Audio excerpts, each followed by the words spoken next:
Thierry Coste, l'un des lobbyistes les plus puissants en matière de ruralité et de chasse auprès des classes gouvernantes successives, a écrit Le plan secret de nos élites contre le monde rural pour donner son point de vue sur les campagnes. Il nous raconte tout d'abord son enfance et son amour pour la nature et relate les quelques actions qu'il a menées durant sa vingtaine qui seraient aujourd'hui jugées d'éco-terroristes. Du sabotage d'installations agricoles, des blocus et même la confrontation avec les forces de l'ordre étaient à ses yeux son seul moyen pour se défendre contre l'installation de grosses exploitations agricoles. Il aime raconter ses liens intimes avec les différents chefs d'État et ne tremble pas lorsqu'il faut casser des personnalités politiques ou au contraire chanter leurs louanges comme il le fait avec Emmanuel Macron. Il aime grossir ses succès et se rendre responsable de l'échec de ses adversaires. Il est celui qui nous dit après qu'il était au courant de tout avant. Le livre est intéressant, mais le titre ne convient absolument pas.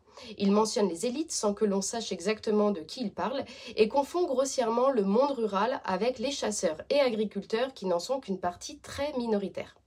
En fin d'ouvrage, il nous parle de son positionnement sur les sujets écologiques en cours, comme l'interdiction des néonicotinoïdes, et aborde la création de son think tank Nos Campagnes, qui sera sa base de réflexion pour sa campagne lors des élections européennes de 2024.